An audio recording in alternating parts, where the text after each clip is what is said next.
All right. Good afternoon, everyone.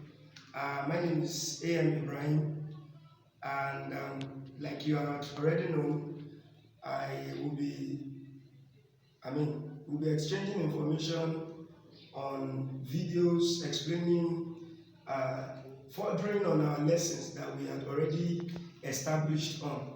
And like I had promised you guys that I'll come with something for you so that at least you can understand the concepts better than what you can see on the pages of the books. Now, we want to proceed with our gas laws. We started with Boyle's law, Charles' law, general gas law, ideal gas law, and what we're actually explaining now is Gay-Lussac's law of combining volumes. Ladies and gentlemen, you would agree with me that when we are talking about Boyle's law, our first objective is to define Boyle's law.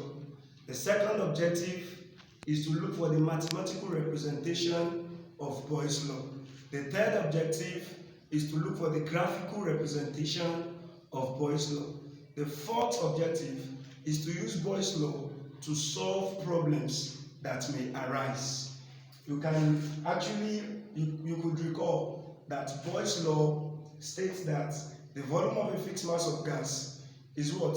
Is inversely proportional to the pressure at absolute when the temperature is constant. While Charles' law states that the volume of a fixed mass of gas is directly proportional to the absolute temperature where pressure is constant. Ditto for general gas law, the product of pressure and volume is what? Is inversely proportional, rather it is directly proportional to absolute temperature.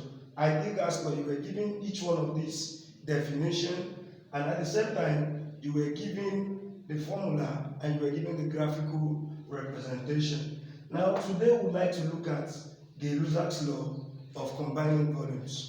Already you have the definition with you.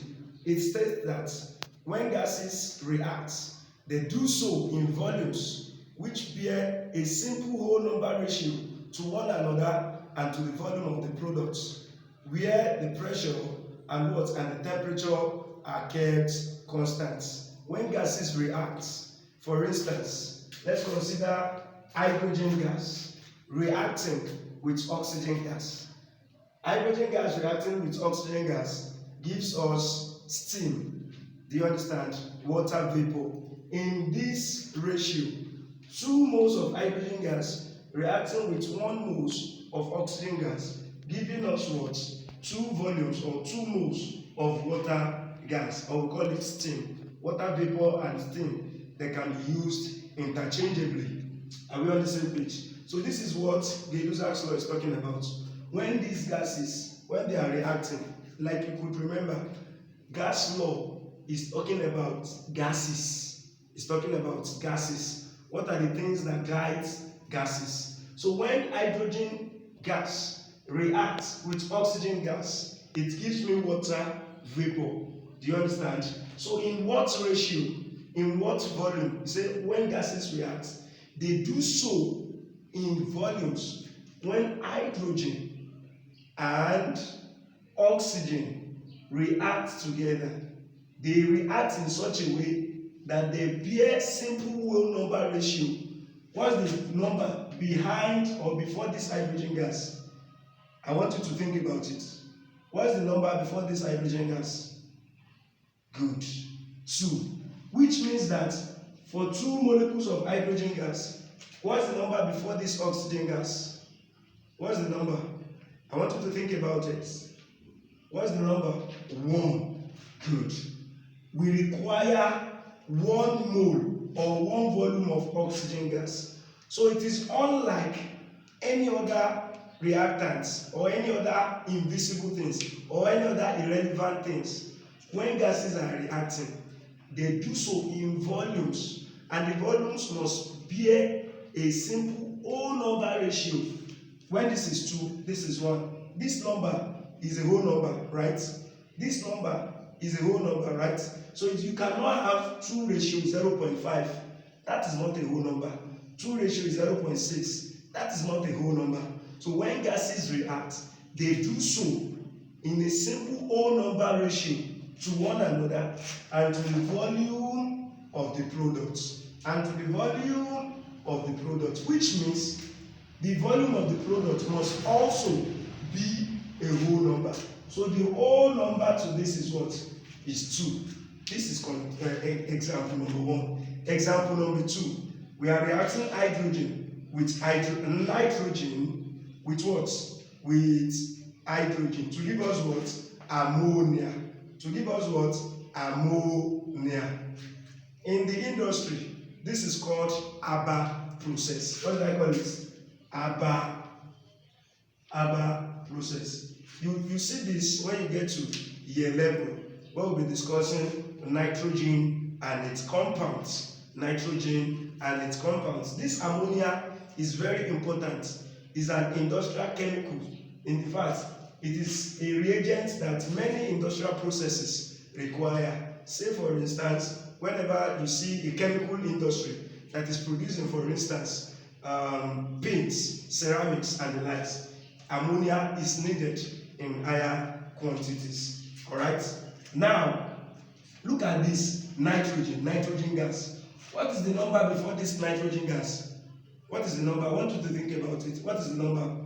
The number is what? Is 1. What is the number before this hydrogen gas? What is the number? The number is what? 3. It is impossible for us to have 0.5. It is also impossible for us to have what you must have in essence is a whole number according to Gay-Lussac's law. Gay-Lussac is the name of a scientist. Like I have told you earlier, that boy is the name of a scientist, chaps is the name of a scientist. So ditto with what? With Gay-Lussac's law. When gases react, they do so in volumes which are in simple whole number ratio to one another, 1:3, and to the volume of the product. And to the volume of what? Of the product. What's the volume of the product here? What is the whole number beside the ammonia here? I want you to think about it. What is the number?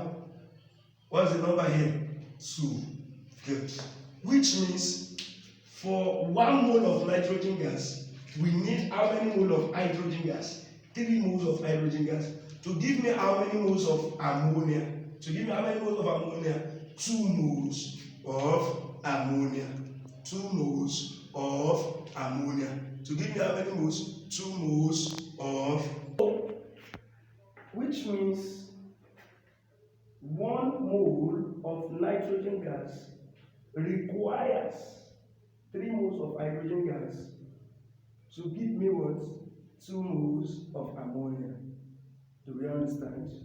I believe we understand. Now, question number 2. Consider the reaction, this reaction. Under Gay-Lussac's law, we have learned how to define it. I want to believe that a question should be bothering you, and the question should be, what is the formula?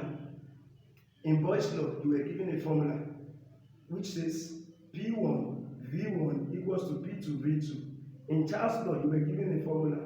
In ideal gas law, you were given a formula. In general gas law, you were given a formula. I want to believe that a question should ruminate in your mindset at this point in time. That what is the formula for Gay-Lussac's law that says when gases react, they do so in volumes which bear a simple ratio to one another and to the volume of the product produced if it is gases at a constant temperature and pressure. Do you understand? Believe you me, at this point in time, you need no formula. But what you need here is to understand this concept, understand the ratio that they have to each other. Do we understand?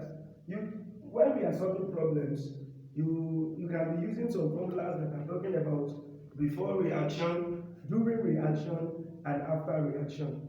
Like I said earlier on, our objective, the objective of me, doing this video for you guys is to understand better Gay-Lussac's law. And I believe within the shortest possible time, you are going to grasp the explanation and you are going to understand the concept. Alright, let's look at this question. We can also have a framed question in this format. Consider the reaction. What is the reaction? I want you to say it from your comfort zone here. What is the reaction?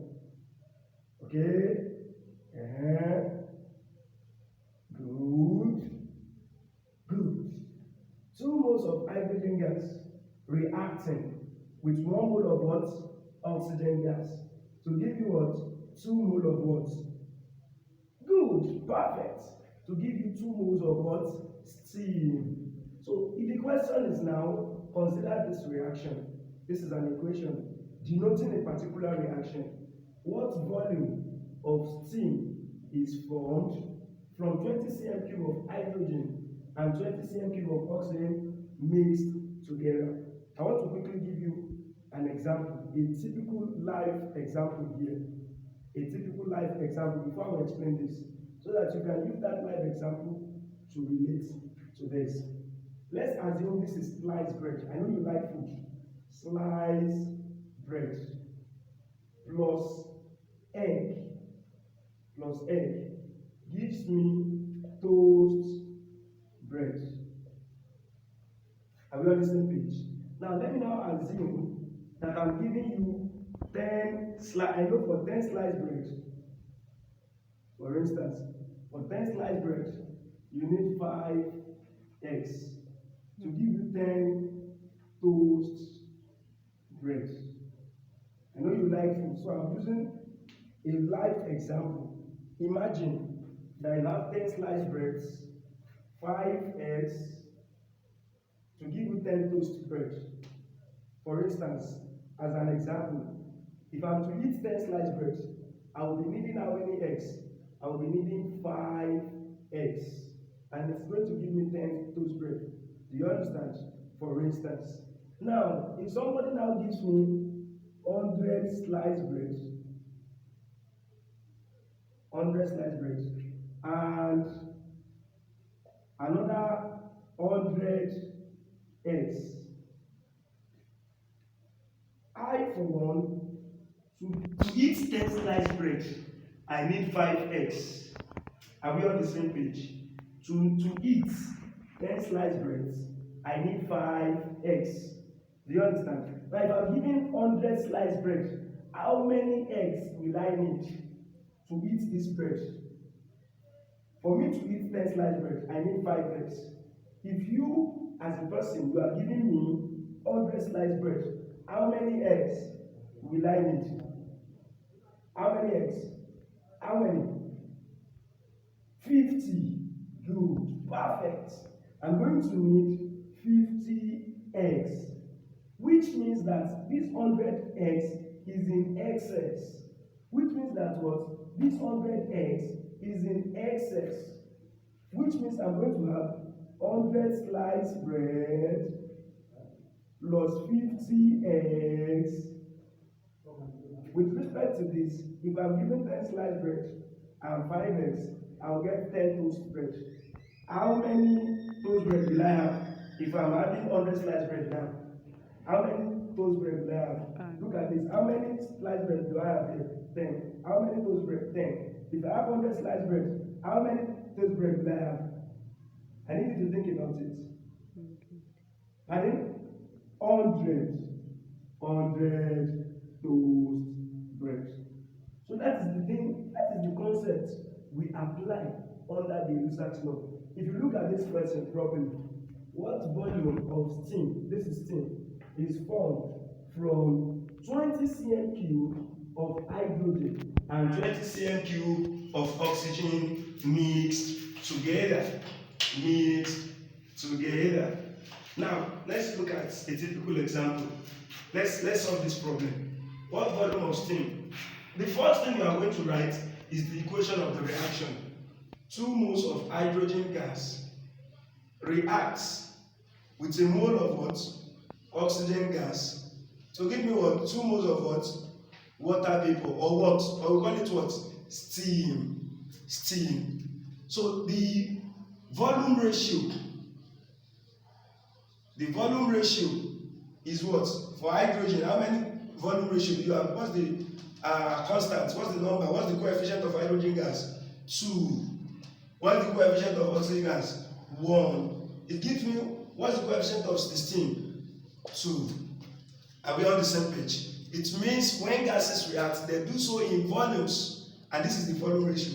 You first of all write volume ratio for hydrogen is what? Is 2. For oxygen is what? 1. For water gas is what? 2. Do you understand? Now, what volume of this thing is formed from 20 cm cube? Volume of, or let's say volume before reaction. Let's say volume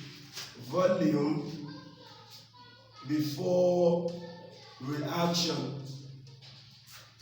Before the reaction will take place, what's like the other time, before I will mix sliced bread with egg to get toast bread, you know, I was given 10 sliced bread. Okay, now in this case, you were given how much of hydrogen? 20 cm cube. So before the reaction, 20 cm cube of hydrogen. You were given how much of oxygen? 20 cm cube of oxygen. Do you have anything before reaction? What volume of water do you have? Of water vapor do you have? I want you to think about it. Before reaction, the reaction has not taken place. I have sliced bread here, I have egg here. I have not mixed these two things together. Do you understand? How many toast bread will I have? I want you to think about it. I have sliced bread here, I have egg here. I have not mixed these two things together. How many toast bread will I have? How many? 0. God bless you. Then we have during what? During reaction. During reaction. Now, with this ratio, when the volume of hydrogen is 2 and the volume of oxygen is 1, I want you to flip backward. When the volume of sliced bread is 10 and the volume of egg is 5, or in a case whereby you need 10 sliced bread for 5 eggs. If you are giving 100 sliced bread and 100 eggs, what does that mean? It simply means that if you are using 100 sliced bread, how many eggs will you be using? 50. If you want to mix it together. So if I want to mix this together with respect to this ratio, if this is 20 cm cube, what volume of oxygen will I need to mix together with this? This is 2 ratio. What volume of oxygen? 10. Good. 10 cm cube. Gives me what? Now if you look at the other time that I use sliced bread and egg to give toast bread, you know the number of the toast bread, it depends on the number, on the reactant that is having the same ratio with what? With the reactant. In this case, you have 2 here, you have 2 here. So the number of the toast bread will also be the number of what? The number of the steam or water vapor will also be equal to the number of the what?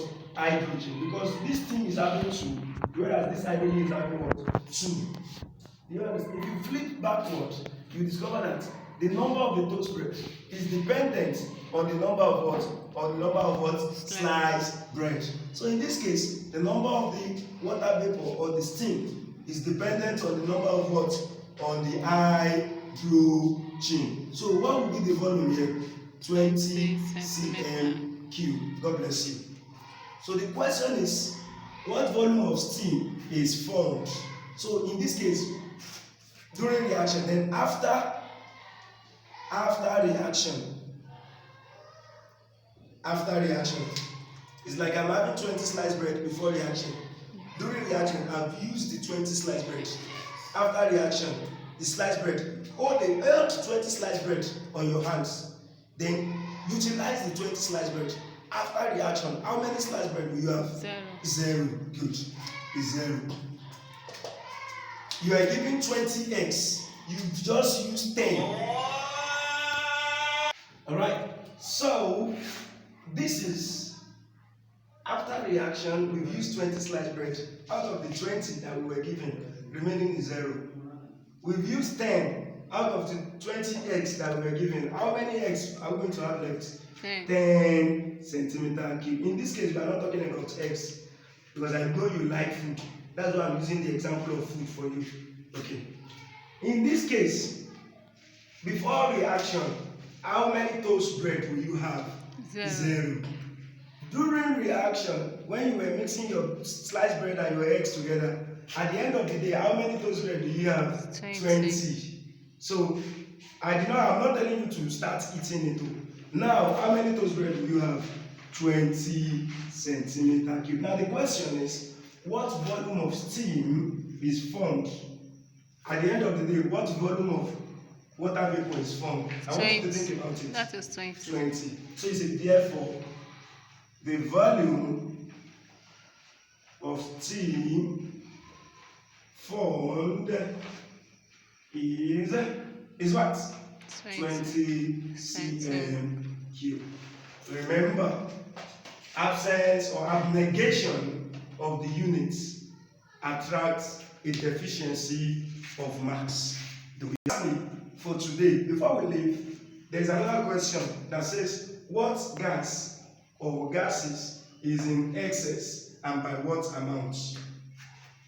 Ladies and gentlemen, I don't want you to use gas this time around. Use sliced bread. Is the sliced bread in excess? Do you have any sliced bread left over after the reaction? No. No. From the 20 eggs that you were given, do you have some eggs left after? Yes. All right. The question says, what gas or gases is in excess and by what volume? So it means with this equation and this ratio, oxygen is in what? Is in excess. Do we understand? You say oxygen is in what? Is in excess. B. Oxygen is in excess. The question follows by saying, and by what volume? By what volume is oxygen in excess? You are giving 20 eggs. You've used 10. How many eggs do you have? Now, which means oxygen is in excess, and by what volume? How many volume of oxygen do you have left after the reaction? 10 centimeters. 10 by 10 centimeter. The question can come to your mind by saying, oxygen is not the only gas here. We also have water vapor as the gas. Yes. In this case, they are talking about the reactant. What gas is in excess? That is to say, which of the gases of the reactant is in excess? Another question we ask you that what is the volume? We are done with this, but another question we ask you, what is the volume of the resulting gases? Okay. If this resulting gases is not used, then we use residual gases. Resulting and residual, they are the same thing. In that case, we are going to add this 10 and 20 together, because what they are asking us at that particular point in time is the whole of the gases that is available at that time. With this little explanation, I want to believe that we have done justice in clarifying your doubts, in establishing the fact that this is one of the simplest topics in chemistry. Gay-Lussac's law of combining volumes. I'll give to you many questions. You see many questions on the platform, on the Google Classroom, whereby I want you to play with those questions. You play with those questions, you relate with them, and at the end of the day, you discover that, in fact, it is one of the simplest things that you can come across in chemistry. With a limit in time and space, I want to give a resounding happiness and joy to the team members of ChemEasy International for taking their time, their resources, and their efforts in order to present this short presentation. I want to appreciate every member that has taken part in this presentation. Thank you so much.